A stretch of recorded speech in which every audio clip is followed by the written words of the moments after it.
Hello, hello, everybody. Welcome to our Tuesday night regular team huddle. It's so good to join you guys all again of our weekly team huddles. I love these. They empower me and they get me excited, and it's just so much fun. And it's so much fun to see so many of you guys once or twice a week, even maybe even 3 times a week, depending on if you're doing book clubs with me, if you're jumping on Journey Towards Diamond huddles with Amber, and I'm seeing you guys on there, whatever. It's some of you I've never even met, and I feel like we've been friends forever. So it's such a fun time. So tonight, before we get started, just a couple events that are going on. Tomorrow, Wednesdays, is tomorrow Wednesday? Yeah, geez. Tomorrow, Wednesday, tomorrow's our first one, starting another opportunity for Huddle. So every Wednesday at 1 o'clock, 1 to 1:30, we're going to be having another opportunity for Huddle. Going to be covering the same information, same topics, but you know how we go off on, different things that we talk about depending on what the moment hits. So if you're not doing anything tomorrow, Wednesday at 1 o'clock, jump on with us. Like I said, it'll be 1 to 1:30. It's just another great opportunity for our team to be able to have a time when they can connect, and I can connect with you guys and really give opportunities for our team to grow. So super excited about that. Also tomorrow at 8 o'clock, is new ambassador training that our very own Amanda Foster leads. So if you're a new ambassador to our team, or you've recently added someone, I would encourage you to jump on that with your newbie. And then Thursday, there is a Journey Towards Diamond team-wide team event going on with Facebook. So if you want added to that, I posted both of those things on our Journey Towards Diamond, our Odyssey to Gems page. And you can comment on those, and then whoever sees it first will add you to that. But great opportunities to continue to grow and continue to what you're doing. All right, so tonight we're going to talk about dreaming. And I'm sure some of you are like, holy smokes, Tristan, you talk about this every week. But I really focused on it this week. It's truly a topic. It's just not an airbrain moment that I'm having. So I'm really excited about it. And I think that it's a great time to talk about this because our fearless leader, Amber, and her awesome husband, Obi, are in Kona in Hawaii right now, and it's because it started with a dream. So one of the quotes that sits at my desk every single day that I read is, "You are never too old to set another goal or dream a new dream." And C.S. Lewis loves that, or C.S. Lewis wrote that, and I just love it. And it's something that's been at my desk even years now. So even before Plexus, when I was a bedside nurse, when I was a case manager, and it's continued with me as I've moved desk and I've moved positions. And I love it because I've always been a dreamer, but I just really never knew what that meant. Another verse that I have on my desk is, "Blessed is she who has believed that the Lord would fulfill his promises to her."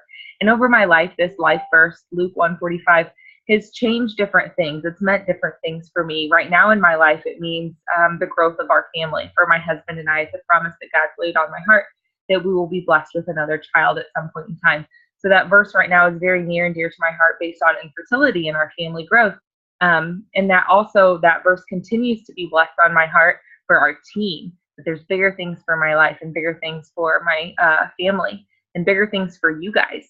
So we talk about this opportunity of Plexus a lot, and we talk about that it's for everybody. But what does everyone, quote unquote, mean? Who is everyone? So I was looking today at the different people that are in Kona. So our jewels, right? Our emeralds, our sapphires, our diamonds, our people that are in Kona. And who are those people? And just a couple of the people, like the news feeds that I've seen, are preachers' wives. Some of them have nothing higher than an 8th grade graduation. That's what they graduated from, 8th grade. They never went to high school. Some of them only graduated from high school. Some of them were high school dropouts. There's single moms and single dads. There's divorcees. There's teen moms. There's film producers, coaches, stay-at-home moms. There's stay-at-home moms up to 12, right? 12 kids and plus. There's families that have driven around the world or driven around the United States in RVs. There's full-time working mom and dads. There's a scientist who worked for NASA. There's lawyers, nurses, managers of different facilities, cashiers that worked at Casey's, social workers. There's introverts and extroverts. There's a family that was living under the poverty level of $15,000 a year for a family of 5. There's people that almost died. There's one person in particular that 2 years ago was in an ICU and had a code blue called on her, and the preacher called it. She literally died. There are people that are military wives and military families. There's cancer survivors and current cancer. They're currently going through cancer treatment, right? They're fighters. They're currently fighting for their lives. There's farmers. There's city slickers. There's everybody. So when we say this opportunity is for everyone, I want to give you guys a little bit of a bigger picture of what that means. It's just not a word. Everyone is people, and those people are all walks of life. So Amber and Obi are in Hawaii right now, right? And I want to give you guys a little bit of her background. When she started as an ambassador, I believe she started December 31st, 2013. I believe that's true. So like the day before 2014, right? It was like her New Year's resolution.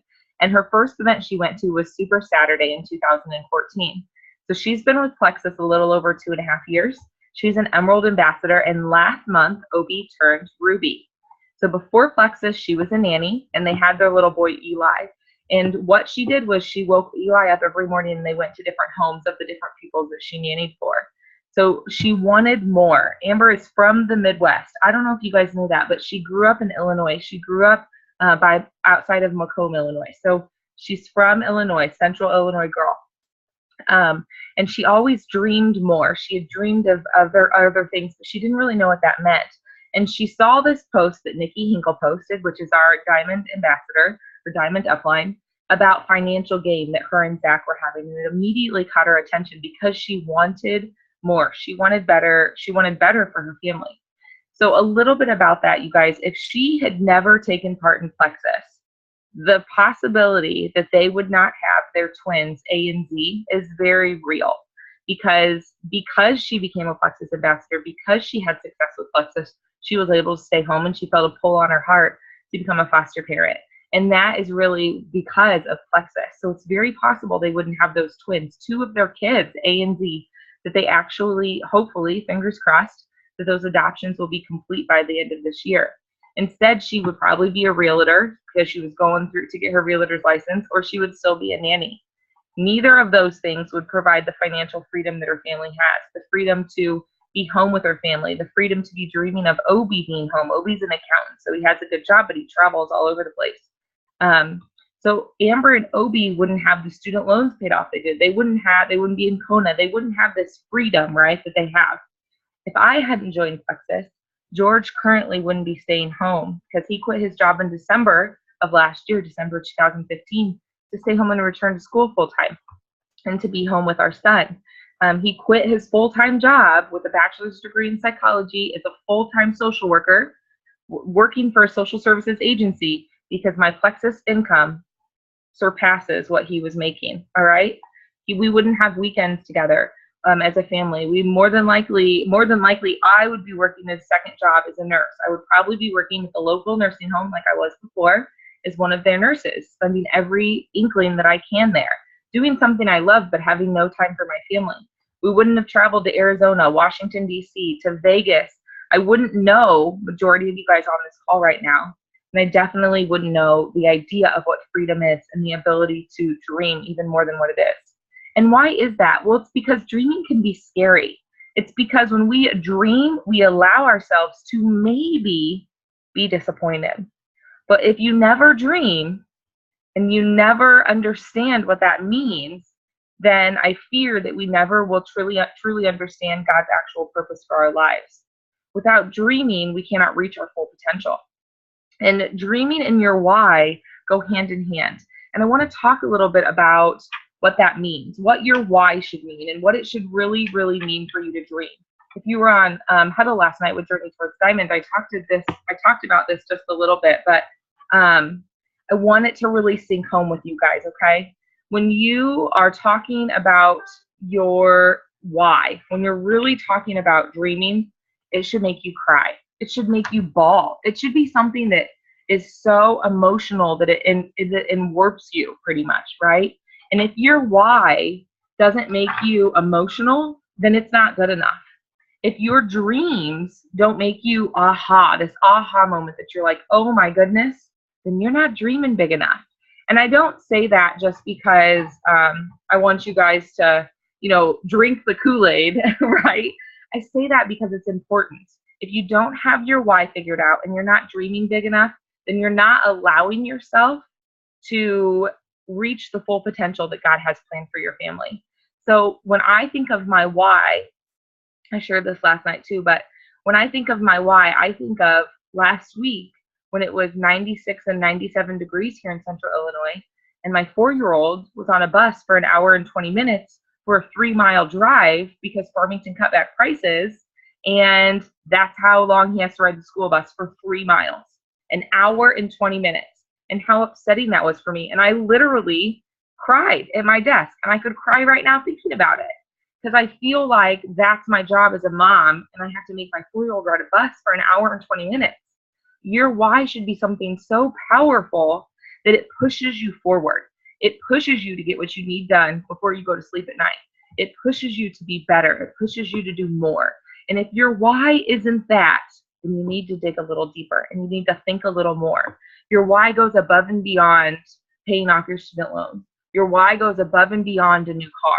Your why goes above and beyond a new house. Your why should be so powerful that it physically takes over you and makes you shiver. It makes you cry. It makes you emotional. Okay? When you dream, or when you get your dream and your why, they're yours. You claim them. You constantly have a choice whether you're going to control your thoughts and your attitude, or whether you will allow the circumstances or someone else to control them. That's a constant battle that we have every single day. Someone could say something, and that could alter your dream, alter your why. That's your choice, though. You choose to do that. You always have the ability to control your dreams, to control your attitude. You have to protect those dreams. You have to work hard for them. You have to have a positive attitude. You can never be afraid to work hard. You always have to be kind and honest and lead with integrity. Presley Swaggerty, which is the book that we're reading right now, the author of the book Millionaire by Halftime, he says, I believe we're created for success, but we become conditioned for failure. We are conditioned to think that we can't achieve things. We are conditioned to think that our dreams will never come true. How sad. We are conditioned to think that it's always someone else who grabs life's brass rings. Well, bold, he says. We don't have to settle. We don't have to give up on our dreams. We don't have to fail. We can achieve, we can win, we can change our lives, and we can grab life's brass ring. Y'all, I truly believe that for you, for me. I believe that for us. I believe that our dreams are so important because we control them. We're the only ones that control them. Circumstances are thrown at us every single day, every single day. And it's okay that sometimes we get knocked down. It's okay that sometimes we have to take a step back. That's why you have your team. That's why you have your support system. That's why you have your runners that run with you, so that when you're having one of those moments, they can stand with you, they can believe with you, they can fail forward with you, right? But you have to believe that that's yours, and you, at the end of the day, you have to be willing to shake that off and say, this is my dream, and made for more, I believe for more. The future belongs to those who believe in the beauty of your dreams. Napoleon Hill says that, and I, again, adore it. Anything about dreaming has become something so real for me. And I think it's so real for me because I know how far I was from that at one point. Think about your kids, right? Josiah, I asked him tonight when I was getting ready for the Huddle, what do you want to be when he grows up? And with all sincerity and with his whole being, he says, I'm going to be a Ninja Turtle. And I go, you're going to be a Ninja Turtle? How are you going to do that? How are you going to have green skin? Well, Mom, God will make me have green skin. God can do anything. You guys, that is a belief of a 4-year-old, okay? He doesn't care that he doesn't have green skin. God's going to give that to him. He doesn't care that he's human. He's going to become an animal. He's not imagining that. He's believing that belief of a child. We need to get back for that. We were given that. God gave that to us. God gave that innocence to us.